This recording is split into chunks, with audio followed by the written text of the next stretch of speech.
যদি আপোনাৰ ডায়েবেটিছ আছে এই ভিডিঅ'টো আপোনাৰ বাবে ডায়েবেটিছৰ ঔষধ খোৱাৰ পিছত আপুনি কেতিয়াও বেছি এক্সাৰচাইজ নকৰিব বেছি হেভি কাম নকৰিব এক নম্বৰ কথা এইটো মনত ৰাখিব লাগে আৰু ডায়েবেটিছৰ ঔষধ খোৱাৰ পিছত ভাতটো খাবলৈ পাহৰি যাব নালাগে তাৰ কাৰণটো হ'ল ডায়েবেটিছৰ ঔষধে কি কৰে আমাৰ গ্লুক'জটো কমাই ৰাখে হয়নে নহয় আমাৰ বডিত গ্লুক'জটো কমাই ৰাখে ডায়েবেটিছৰ ঔষধে তেতিয়া গ্লুক'জটো কমোৱাৰ পিছত আপুনি সাপোজ ভাতটো খাবলৈ পাহৰিলে তেতিয়াহ'লে গ্লুক'জটো আৰু কমি যাব গ্লুক'জটো আৰু কমি গ'লে মানে হাইপোগ্লাইচেমিয়া যিটো গ্লুক'জ নীল হৈ যায় গ্লুক'জ নীল হৈ গ'লে আপোনাৰ প্ৰব্লেম হ'ব ডায়েবেটিছৰ ৰোগীবিলাকে গ্লুক'জ বাঢ়ি থকাত কৰি যদি গ্লুক'জটো নীল হৈ যায় তেতিয়াহ'লেহে বেছি অসুবিধা হয় যদি গ্লুক'জটো নীল হৈ যায় তেতিয়া সেই মৃত্যুৰ আশংকাটো বেছি থাকে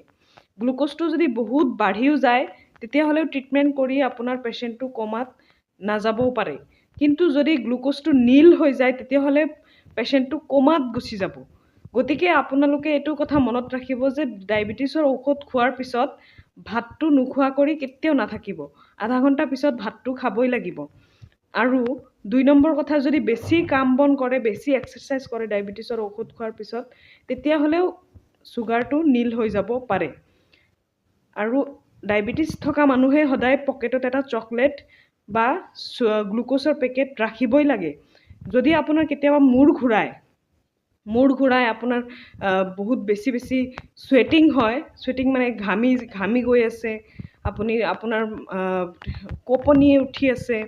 কঁপনি উঠি আছে ঘামি গৈ আছে তাৰপিছত মূৰটো ঘূৰাই আছে আপুনি গম পাই আছে যে আপোনাৰ কিবা এটা হৈ আছে বডিত ভাল লগা নাই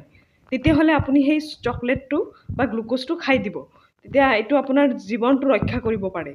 এইটো জীৱন ৰক্ষা কৰাৰ বহুত সহজ উপায় কিন্তু বহুত ডাঙৰ এটা কথা মানে বহুত সহজ উপায় কিন্তু আপোনাক কোমাৰ পৰা বচাব পাৰে কোমাত যোৱাৰ পৰা আপোনাক বচাব পাৰে এটা চকলেটে গতিকে এটা চকলেট আপুনি সদায় ৰাখি থৈ দিব এটা চকলেটে কেতিয়াও চুগাৰটো বহুত বেছি হাই কৰি নিদিয়ে কিন্তু আপোনাক কোমাত যোৱাৰ পৰা ৰক্ষা কৰিব পাৰে আই হোপ আপোনালোকৰ ভিডিঅ'টো হেল্পফুল লাগিছে যদি হেল্পফুল লাগিছে আপোনালোকে চেনেলটো ছাবস্ক্ৰাইব কৰি দিব ধন্যবাদ